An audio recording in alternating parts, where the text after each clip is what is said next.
નમસ્કાર દોસ્તો, આપણને બધાને જ જીવનમાં સફળતા જોઈએ છે, પણ શું આપણે એ સફળતા માટે જરૂરી કિંમત ચૂકવવા તૈયાર છીએ? તો આજે મારે તમને પક્ષીઓના રાજા ગણાતા બાજની એક એવી સત્ય ઘટના કહેવી છે જે સાંભળીને તમારા રૂવાડા ઊભા થઈ જશે। જ્યારે બાજ 40 વર્ષનો થાય છે ત્યારે તેની સામે એક વળાંક આવે છે।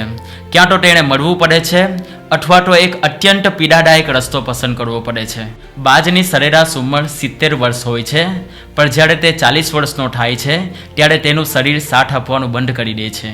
તેની લાંબી અને તીક્ષ્ણ ચાંચ આગળથી વળી જાય છે, જેના કારણે તે શિકાર કરી શકતો નથી। તેના પંજાના નખ એટલા લાંબા અને વળી ગયેલા હોય છે કે તે શિકારને પકડી શકતો નથી। અને સૌથી ખરાબ બાબત એ છે કે તેની પાંખો એટલી ભારે થઈ જાય છે કે તે આકાશમાં ઊંચી ઉડાન ભરી શકતો નથી। હવે બાજ પાસે માત્ર 2 જ રસ્તા હોય છે, કાં તો ભૂખથી મરી જવું અથવા પરિવર્તનની એક લાંબી અને દર્દનાક પ્રક્રિયામાંથી પસાર થવું। બાજ બીજા રસ્તાની પસંદગી કરે છે।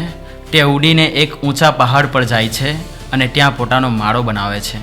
ત્યાં ગયા પછી તે જે કરે છે તે સાંભળીને તમે ધ્રુજી જશો। તે પોતાની ચાંચને પથ્થર પર જોર જોરથી મારે છે ત્યાં સુધી કે તેની ચાંચ તૂટીને અલગ ન થઈ જાય।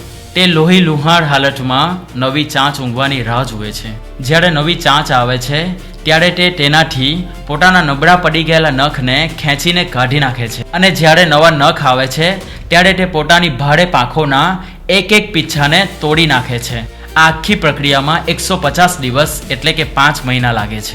5 મહિનાનો અસહનશીલ દુખાવો અને ભૂખ પછી બાજને મળે છે એક નવો અવતાર।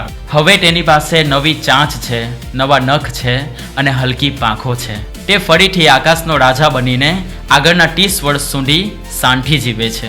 મોરલ ઓફ ધ સ્ટોરી, મિત્રો, આપણા જીવનમાં પણ ક્યારેક જૂની આદતો, નકારાત્મક વિચારો અને ભૂતકાળના દુઃખો આપણને આગળ વધતા અટકાવે છે। જો આપણે બાજની જેમ નવી ઊંચાઈએ પહોંચવું હોય તો આપણે પણ એ જૂના અને ભારે બોજને ખંખેરવું પડશે। પરિવર્તન હંમેશા પીડાદાયક હોય છે, પણ એ જ આપણને આવતીકાલ માટે તૈયાર કરે છે। જો વાર્તા પસંદ આવી હોય તો કોમેન્ટમાં જણાવજો અને તમારા મિત્રોને શેર કરજો।